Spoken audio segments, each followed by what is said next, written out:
Gita is a message, eternal message. Gita is a signpost leading us in one direction. It is a great objective. That objective is to arrive at Sthita Prajna state. The whole purpose of Gita being preached to Arjuna originally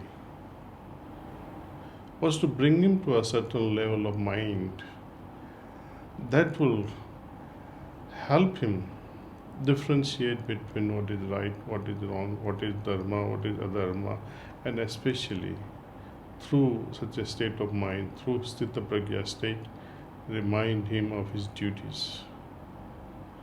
It is in the silence of the mind, discriminative mind, that can identify the urgency.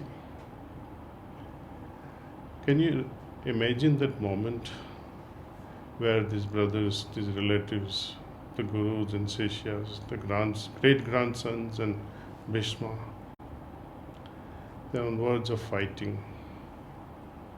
They are face to face, and Arjuna dwindles. That's when Lord Krishna opens up to him and inspires him in some way. My great master used to say that it was impossible to recite 700 shlokas or 18 chapters of Gita at that very crucial moment when war is just about to begin. It was then that Lord Krishna recited actually hardly 9 to 10 shlokas. Rest of the knowledge that we see in the form of various shlokas was transmitted to Arjuna. You know how our tradition is. Vedas are descension, or the Vedas were descended into the hearts and minds of our rishis. The feelings were translated into words. Similarly, the great sage Vyasa did the wonderful job of identifying the feelings, exchange of feelings between Arjuna and Lord Krishna, and translated them into words. All these verses are nothing but his creation of translating those feelings into words. When we think of Gita,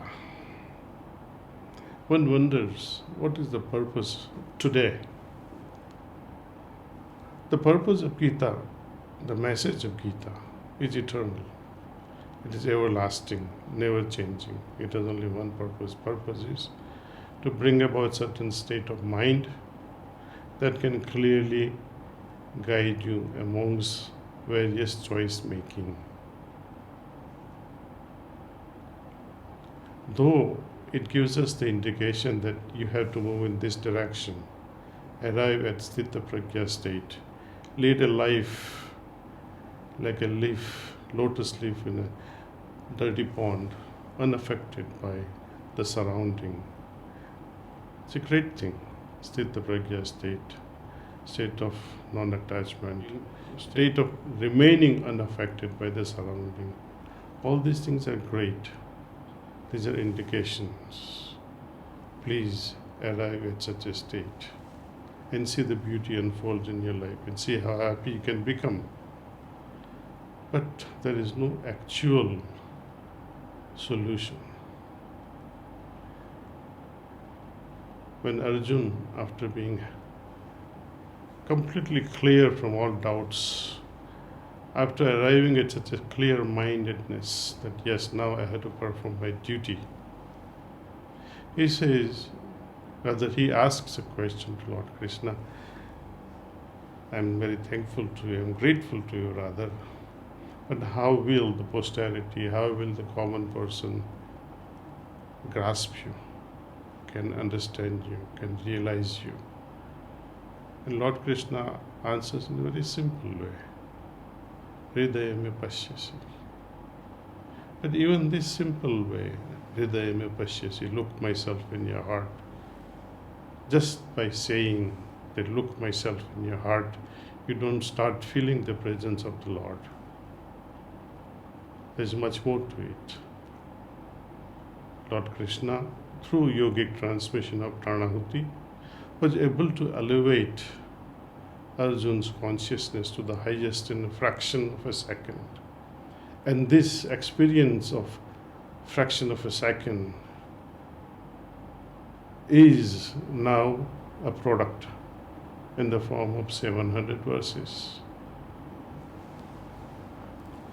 My first exposure to Gita was when I attended someone's funeral. They were reciting one sloka.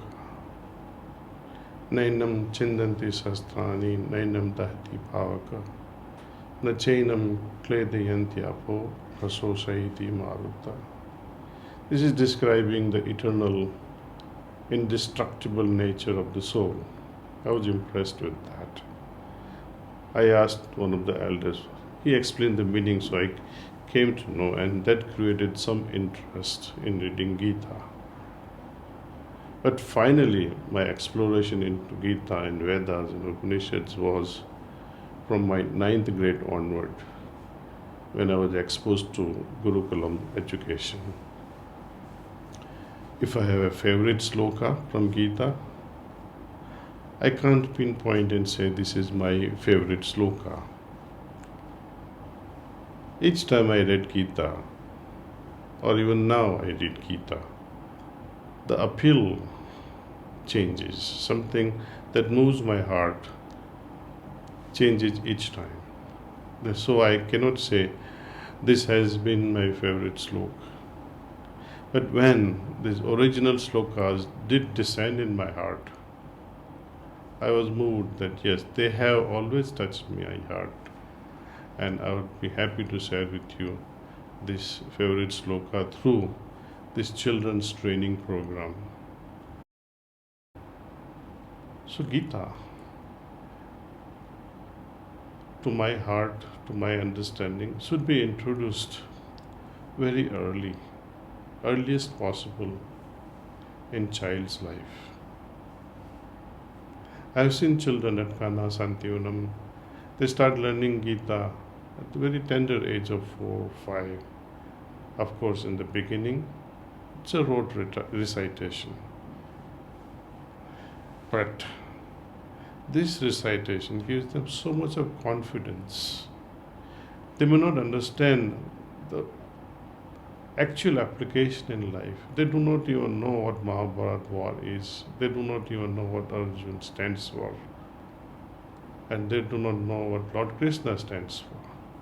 Nevertheless, it creates a level of consciousness in them, level of awareness in them. Some sort of a footprint is created in their psyche. In our life, whenever we are at crossroads, recollecting the verses from Gita will be a great boon.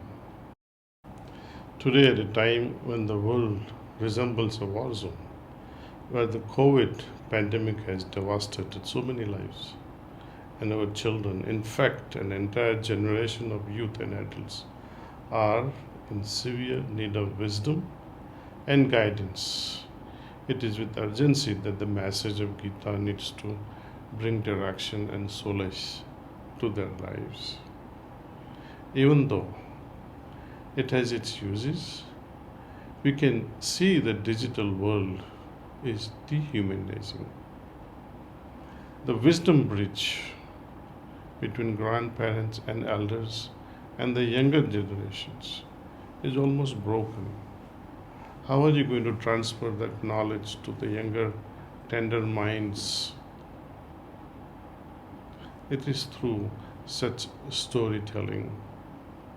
Gitopadesh will not be uniformly same for all.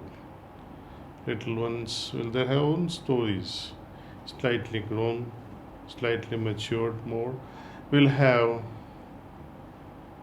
more philosophical approach to Gitopadesh, whys and hows and inner essence of it. Today, when grandparents and parents really do not have much time in inculcating such knowledge or such information to children, I think Gitopadesh sessions will be a boon to many of them. The big advantage is that this course will open the gates for many to get familiar with Sanskrit language, even in a summary fashion to start with. To my understanding, it's a whole different experience to approach spiritual wisdom through the means of Sanskrit language. The word Sanskrit means refined. It is one of the oldest, if not the oldest, of the all attested human languages. It is known, and rightly so, as the mother of all languages. Dear friends, it will be a wonderful gift if some of you can share this gift generously with the children you know, the gift of Gitopadesh course. And I wish all participants enjoy and benefit from this. This is taking ancient wisdom to the younger generations.